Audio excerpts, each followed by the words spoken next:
ang lahat. Pag-ibig niya ay wagas, pag-asa natin at lakas. Pagpapala niya ay laging bumubuhos, purihin natin ang Diyos.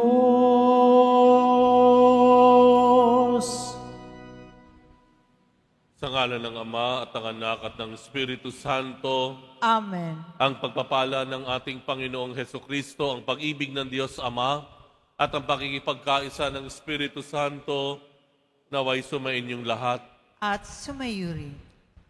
Panginoong Jesus, Ikaw ang pagkaing nagbibigay buhay. Panginoon, kaawaan mo kami. Panginoon, kaawaan mo kami. Ikaw po ang aming dakilang manggagamot. Kristo, kaawaan mo kami. Kristo, kaawaan mo kami. Ikaw po ang siyang prinsipe ng kapayapaan. Panginoon, kaawaan mo kami. Panginoon, kaawaan mo kami. Kaawaan tayo ng makapangyarihang Diyos, patawarin tayo sa ating mga kasalanan at patnubayan tayo sa buhay na walang hanggan. Amen. Manalangin tayo. Ama naming makapangyarihan, ginawa mong mag-alab sa pagmamalasakit sa iyong tahanan, sa pagbibigay liwanag sa iyong sambayanan, at sa pagdaragdag sa liwanag na ito, ang abad na si San Bernardo. Bilang tugon sa kanyang pagdalangin, pag-alabin mo rin ang diwa naming sa lubos na pagtahak sa landas na dapat taluntunin ng mga anak ng liwanag. Sa pamamagitan ni Hesukristo kasama ng Espiritu Santo, magpasawalang hanggan. Amen. Magsiupo ang lahat.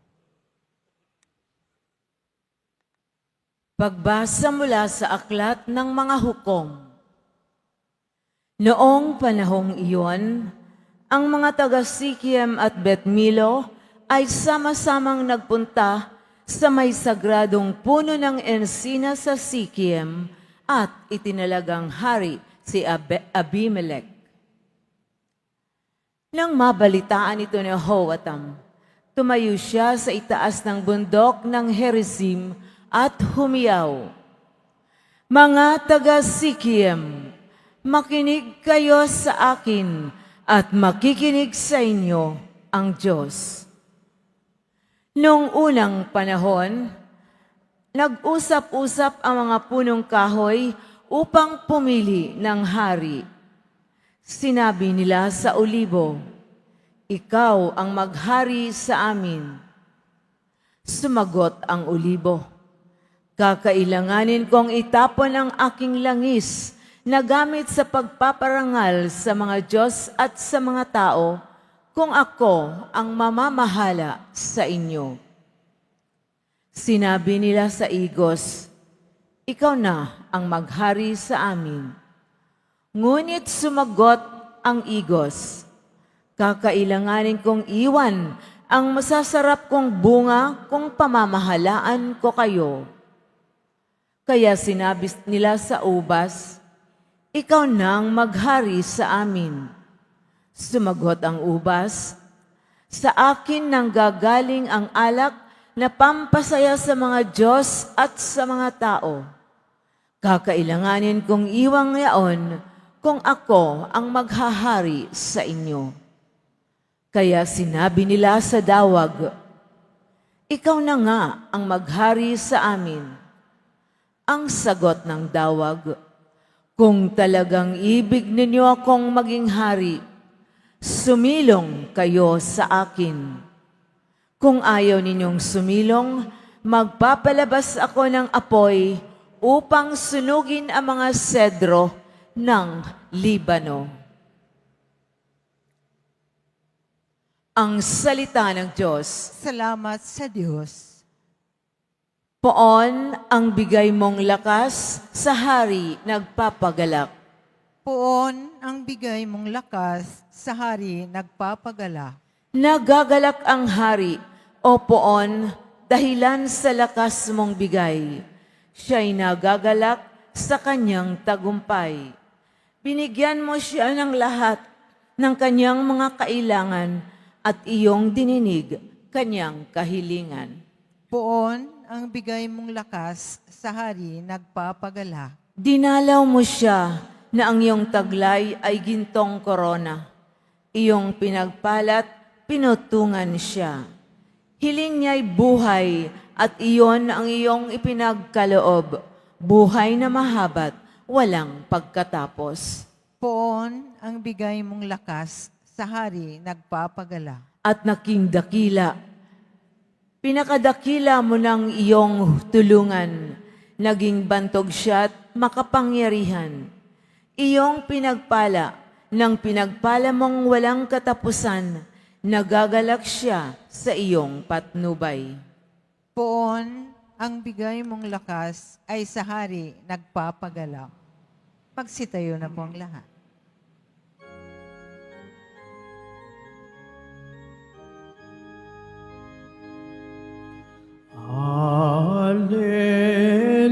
Alleluia, Alleluia, Alleluia, Alleluia.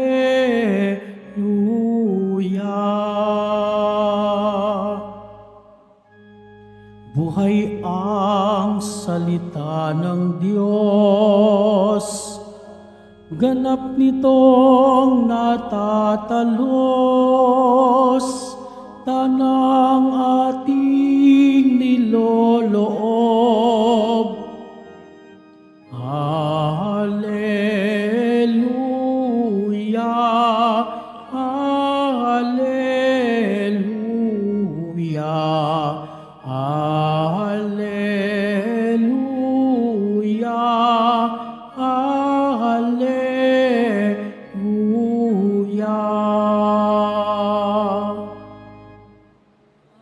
Sumainyo ang Panginoon, At sumayo rin. ang mabuting balita ng Panginoon ayon kay San Mateo. Papuri sa iyo, Panginoon. Noong panahong iyon, sinabi ni Jesus sa kanyang mga alagad ang talinhagang ito. Ang paghahari ng Diyos ay katulad nito. Lumabas ng umagang-umaga ang may-ari ng ubasan upang humanap ng mga manggagawa. Nang magkasundo na sila sa upa na 1 denaryo maghapon, sila'y punapunta niya sa kaniyang ubasan. Lumabas siyang muli ng mag-iikasyam ng umaga at nakakita siya ng iba pang tatayo-tayo lamang sa liwasang bayan. Sinabi niya sa kanila, "Pumaroon doon kayo at magtrabaho sa aking ubasan at bibigyan ko kayo ng karampatang upa." At pumaroon nga sila. Lumabas na naman siya ng mag-iikalabindalawa ng tanghali at ng mag-iikatlo ng hapon. At gayon din ang ginawa niya. Nang mag-iikalima ng hapon, siya'y lumabas uli at nakakita pa ng mga ibang wala ring ginagawa. Sinabi niya sa kanila, "Bakit kayo tatayo-tayo lang? Dito, sa buong maghapon, wala pong magbigay sa amin ng trabaho eh." Sagot nila. At sinabi niya, "Kung gayon, pumaroon kayo at gumawa sa aking ubasan." Pagtatakip silim, sinabi ng may-ari ng ubasan sa kanyang katiwala, "Tawagin mo na ang mga manggagawa at sila'y upahan. Magmula sa huli hanggang sa buong nagtrabaho." Ang mga nagsimula ng mag-iikalima ng hapon ay tumanggap ng tig-1 denaryo. At nang dumapit ang mga nauna, inakala nilang tatanggap sila ng higit doon. Ngunit ang bawat isa'y tumanggap din ng 1 denaryo. Pagkatanggap nito, nagreklamo sila sa may-ari ng ubasan. Sabi nila, "1 oras lang pong gumawa ang mga huling dumating samantalang maghapon kaming nagpagal at nagtiis ng nakapapasong init ng araw. Bakit naman po ninyo pinapare-pareho ang upa sa amin?" At sinabi niya sa isa sa kanila, "Kaibigan, hindi kita dinadaya. Hindi ba't nagkasundo tayo sa 1 denaryo? Kunin mo ang ganang iyo at umalis ka na. Maano kung ibig kong upahan ang nahuli ng tulad ng upa ko sa iyo? Wala ba akong karapatang gawin ang aking maibigan sa ari-arian ko? O naiinggit ka lang sa aking kabutihang loob? Kaya't ang nahuhuli ay mauuna at ang nauuna ay mahuhuli. Ang mabuting balita ng Panginoon. Pinupuri ka namin, Panginoong Heso Kristo. Magsiyo po ang lahat.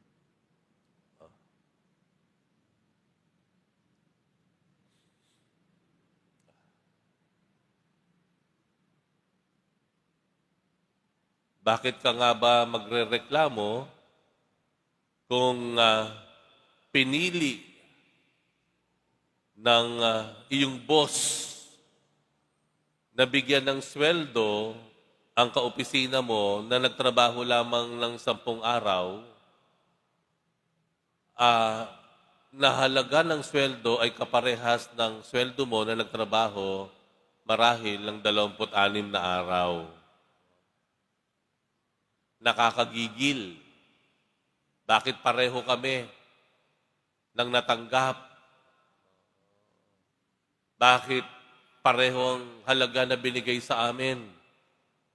Mas mahaba yung aking pinagtrabaho kaysa sa mga ito. Yun po ay isang paraan para i-translate yung ebanghelyo natin, yung talinhaga, sa makabagong panahon. Dahil yung mga nagtrabaho ng umagang-umaga hanggang magmananghali ay lumapit sa Panginoong Hesus o doon sa may-ari at nagrereklamo, bakit yung halaga nung tinanggap nung kakatrabaho lamang, mag-aalas 5 na. Ika nga, magsasara na opisina. Yung sweldo niya, pang isang araw na. Pareho ko. Ang sabi ng may-ari, di ba binigay ko sa iyo kung ano yung para sa iyo? Yung halagang pang isang araw, ibinigay ko sa iyo. Bakit parang gigil na gigil ka? Dito sa tumanggap ng sweldong pang isang araw kahit siya ay nagtrabaho lamang ng ilang minuto o baka wala pang isang oras. Kaya ang sabi ng may-ari, wala ba akong karapatan gawin ang aking maibigan sa aking pera? Ano po pinapakita dito? Pinapakita po rito ang dalawang level ng pakikitungo ng Diyos sa atin. Una, ang Diyos ay makikitungo sa atin ng buong katarungan. Fair. Patas ang Diyos sa atin. Ano ibig sabihin nun? Kung gumawa ka ng mabuti, ibibigay sa iyo ng Diyos mabuti. Kapag gumawa ka ng masama, mayroong nauukol na kaparusahan sa masama o sa kasamaan. Ito ang pinagtrabaho mo, pinagpaguran mo, bibiyaan ka ng Diyos kung ano yung akma sa pinagpaguran mo. Yaan ang Diyos na makatarungan. Yaan ang Diyos na patas, hindi nandadaya. We receive what we deserve. Sa kabilang banda, ang Diyos ay hindi lang makatarungan na Diyos. Ang susunod na level, ang Diyos ay maawaing Diyos. Puno ng grasya. Puno ng pagpapala. Ano ibig sabihin ng grasya? Ibig sabihin ng grasya, hindi natin tinatanggap kung ano ang nararapat o angkop sa atin. We do not receive what we deserve. Ang Diyos ay isang maawaing Diyos, puno ng grasya, dahil hindi niya agad ipinapataw ang kaparusahan sa atin, sa ating mga ginawang mali o masama. Bagkus, pinakikiharapan pa rin tayo ng Diyos ng buong pangunawa. Bagkus, pinakikinggan pa rin niya tayo sa ating mga pagtawag sa Kanya kahit mali na yung ginagawa natin. Bagkus, pinili ng Diyos na patawarin tayo sa ating mga kasalanan kahit ulit nating ginagawa. Pinili ng Diyos na maging mahabagin sa atin. Dalawang level ng pagturing ng Diyos sa atin. Tayong mga tao, we treat each other with fairness and justice. Ganun tayo. Pero minsan, kapag ikaw ay nagbigay sa mga taong hindi naman karapat-dapat sa iyong binigay, you are going beyond the human level. Tumataas ka pa sa antas ng tao. Marahil, pwede nating sabihin, ikaw ay pumaparis sa Diyos. Mas nagiging mahabagin, maunawain, mapagbigay, magandang kalooban.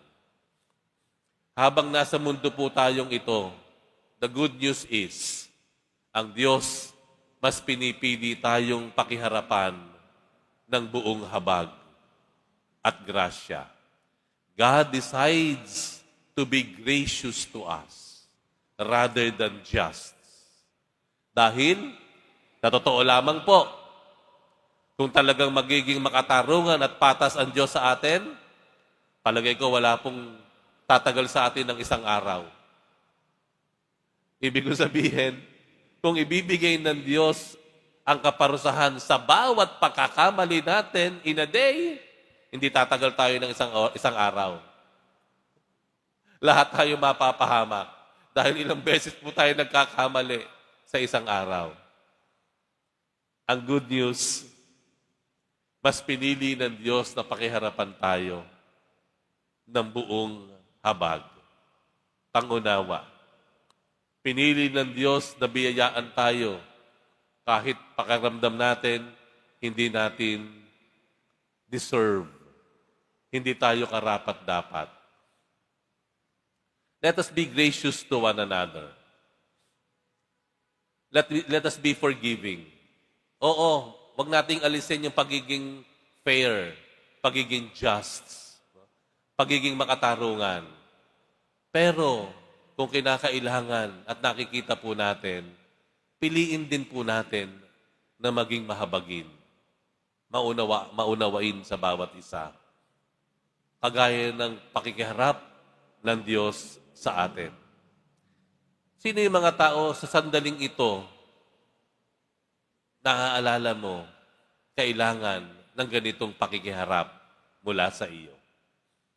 Sino yung mga tao na matagal nating tinitiis at piniling maging patas, pero sa sandaling ito baka tinuturo ng Diyos na pakiharapan natin ng buong pangunawa. Na tila sinasabi ng Diyos, patawarin mo na. Na sinasabi ng Diyos marahil sa iyo, pagbigyan mo na. Dahil ang Diyos, today, He decides to be gracious to us. Ganun din sana ang pakikitungo natin sa bawat isa.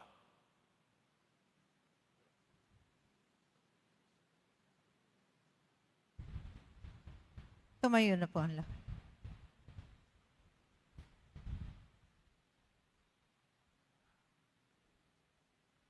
Minamahal kong mga kapatid, ang pamamaraan ng Diyos ay hindi tulad ng sa atin dahil ang kanyang katarungan at kagandahang loob ay higit pa sa ating turing at sukat.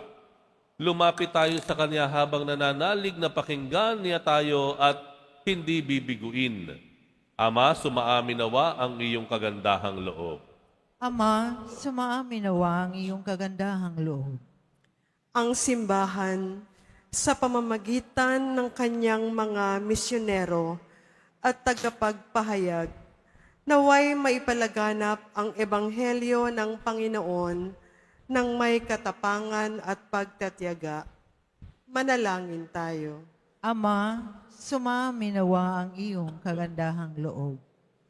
Tayo naway makapaglingkod sa Panginoon at sa isa't isa nang walang hinihintay na merito at gantimpala, at sa halip, gawin lamang ito ng may kabutihan mula sa ating mga puso. Manalangin tayo. Ama, sumaamin nawa ang iyong kagandahang loob. Ang mga walang trabaho, naway dagling makatagpo ng kanilang hanap buhay. Manalangin tayo. Ama, sumaamin nawa ang iyong kagandahang loob. Ang mga may sakit at mga nagdurusa, naway masiyahan sa kalinga at unawa ng kanilang pamilya at mga kaibigan. Manalangin tayo. Ama, sumaamin nawa ang iyong kagandahang loob. Ang mga nagtiyagang mamuhay ng mabuti sa mundong ito at namayapanay makatanggap nawa ng gantimpala sa makalangit na kaharian ng Diyos. Manalangin tayo. Ama, sumaamin nawa ang iyong kagandahang loob. Panginoong namin Diyos, mapagpakumbabang kaming naglilingkod sa iyo sa abot ng aming makakaya nang walang hinihinging kapalit. Naniniwala kami na nasa piling ka namin at binibiyayaan mo kami ng mabubuting bagay dahil sa iyong anak na si Jesus na aming Panginoon. Amen. Magsiupo ang lahat.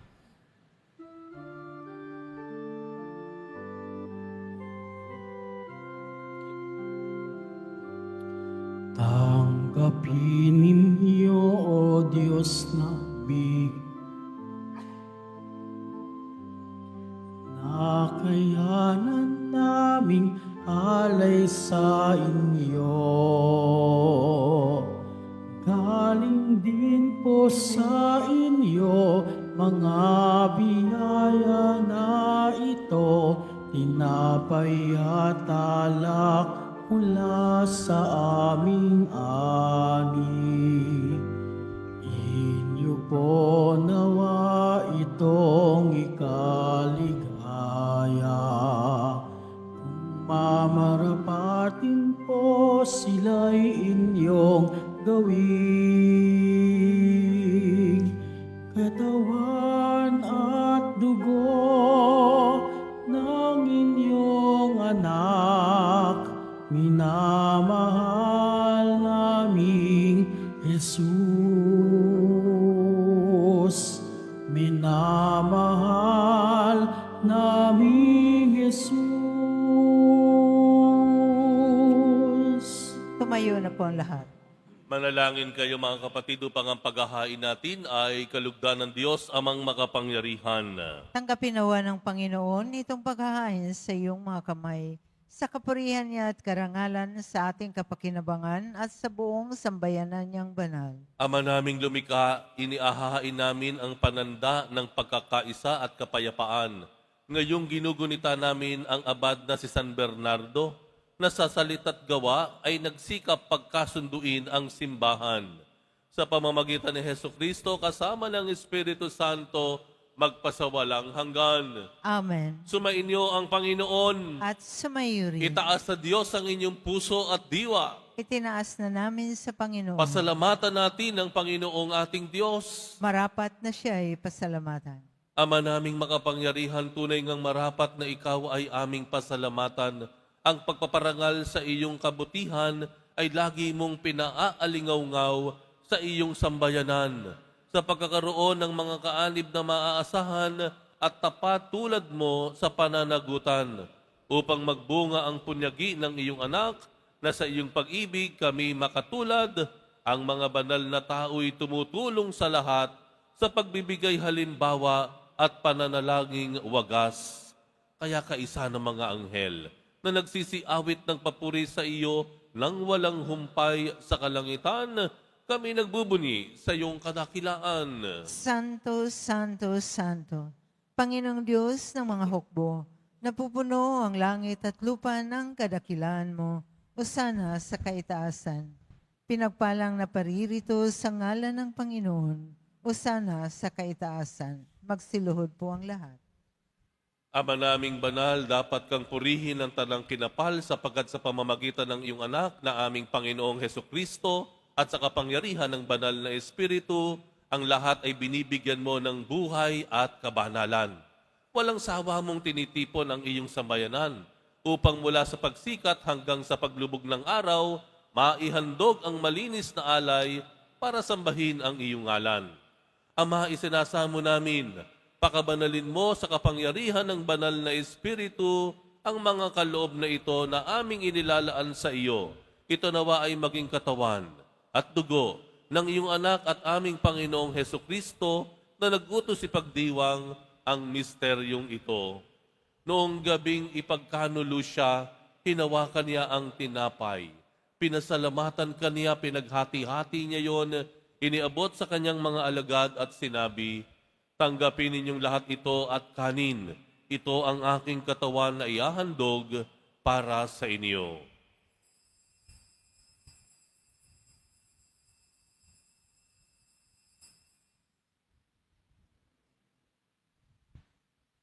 Gayun din naman nung matapos ang hapunan, hinawakan niya ang kalis, muli kanyang pinasalamatan, iniabot niya ang kalis sa kanyang mga alagad at sinabi, "Tanggapin ninyong lahat ito at inumin, ito ang kalis ng aking dugo ng bago at walang hanggang tipan, ang aking dugo na ibubuhos para sa inyo at para sa lahat sa ikapagpapatawad ng mga kasalanan.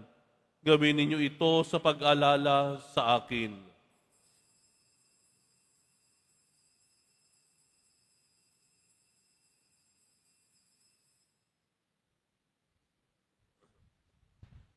Tumayo na pong lahat.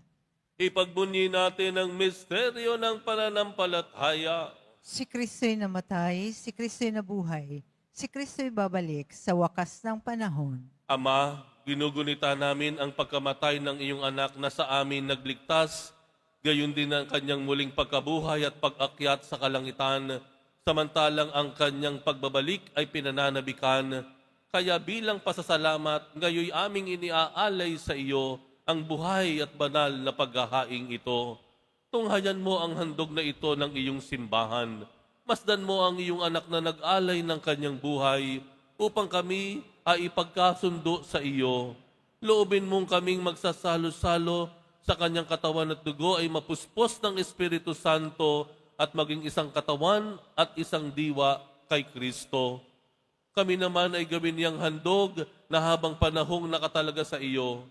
Tulungan nawa niya kaming magkamit ng iyong pamana, kaisa ng Ina ng Diyos, ang mahal na Birheng Maria, ng kabiyak ng puso niyang si San Jose, kaisa ng mga apostol, ni San Juan Bautista, mga martir, kaisa ng mga lahat ng mga banal na aming inaasahang laging nakikiusap para sa aming kapakanan. Ama, ang handog na ito ng aming pakikipagkasundo sa iyo ay magbunga nawa ng kapayapaan at kaligtasan para sa buong daigdig. Patatagin mo sa pananampalataya at pag-ibig ang iyong simbahang naglalakbay sa lupa, kasama ng iyong lingkod na si Papa Leon, ang aming obispo na si Jose, ang tanang mga obispo at buong kaparian at ng iyong piniling sambayanan. Dinggin mo ang mga kahilingan ng iyong angkan na ngayon ay tinipon mo sa iyong harapan. Amang maawain, kupkupin mo at pag-isahin ang lahat ng iyong mga anak sa bawat panig at sulok ng daigdig. Kaawaan mo at patuloyin mo sa iyong kaharian ang mga kapatid naming yumao at ang lahat ng lumisan na sa mundong ito na nagtataglay ng pag-ibig sa iyo.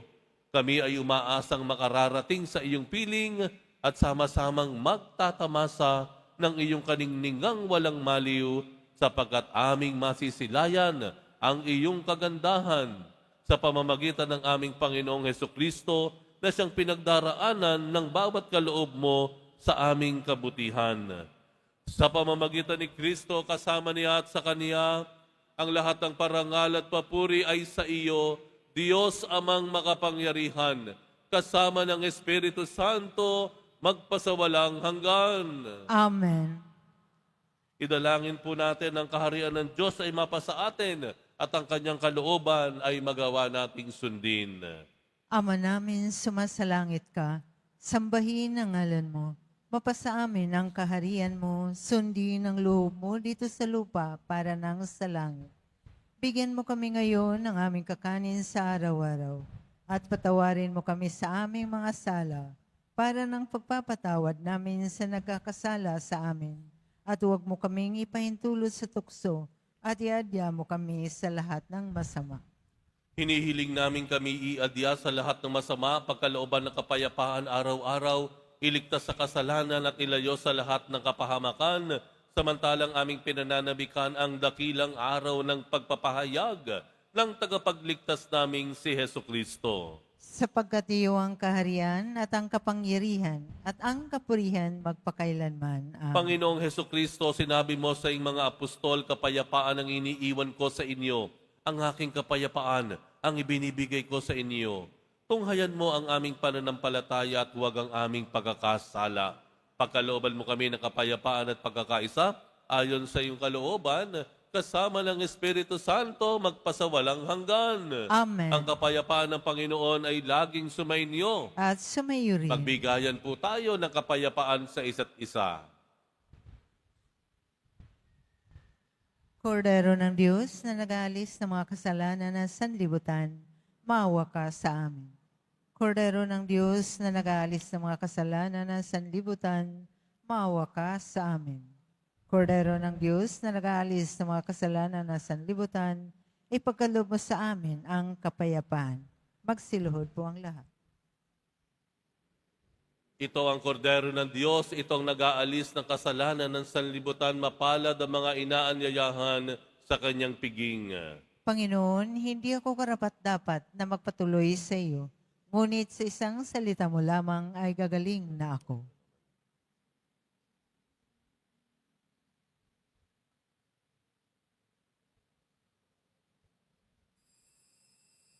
Para sa lahat ng tatanggap ng banal na komunyon, sasagot po tayo ng amin. Pagkasabi ng pari o ng lay minister ng katawan ni Kristo at isubo agad sa bibig bago malis sa harapan ng pari o ng lay minister. Sumunod po tayo.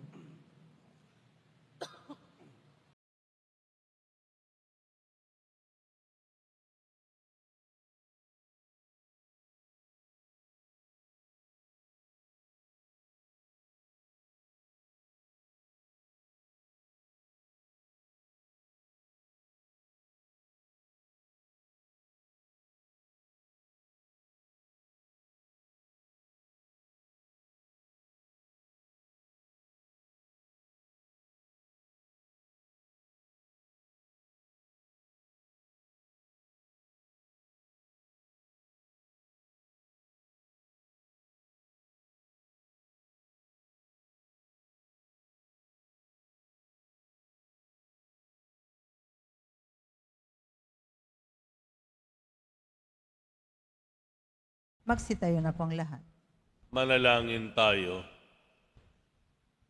Ama naming mapagmahal, ngayong napagsaluhan na namin ang bigay mong pagkaing banal sa pagdiriwang ng paggunita kay San Bernardo, maganap nawa sa amin ang dulot nitong kapakinabangan upang kaming pinalakas ng kanyang mga halimbawa at tinuruan ng kanyang mga tagubilin ay maging masidhing mangingibig sa iyong salitang nagkatawang tao at nabubuhay kasama ng Espiritu Santo magpasawalang hanggan. Amen. Sumainyo ang Panginoon. At sumayo rin. Mahal na poong Jesus Nazareno, inihayag mo sa pamamagitan ng krus ang walang maliw na pag-ibig ng Diyos sa sangkatauhan.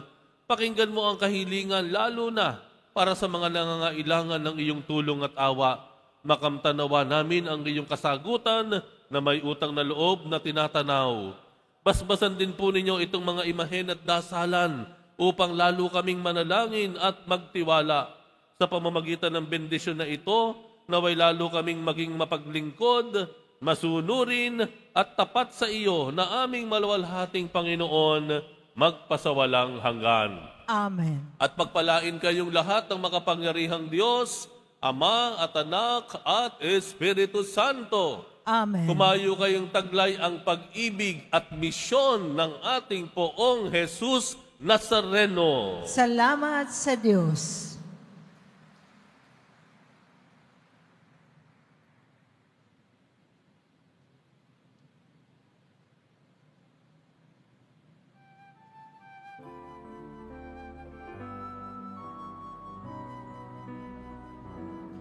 Nuestro Padre Jesus Nazareno, sinasamba ka namin. Pinipintuho ka namin, aral mo ang aming buhay at kaligtasan. Nuestro Padre Jesus Nazareno, iligtas mo kami sa kasalanan. Ang krus mong hinamatayan ay sagisag ng aming kaligtasan. Nuestro Padre Jesus Nazareno, dinarangal ka namin. Nuestro Padre Jesus Nazareno, niluluwalhati ka namin. Nuestro Padre Jesus Nazareno, dinarangal ka namin. Nuestro Padre Jesus Nazareno, niluluwalhati ka namin.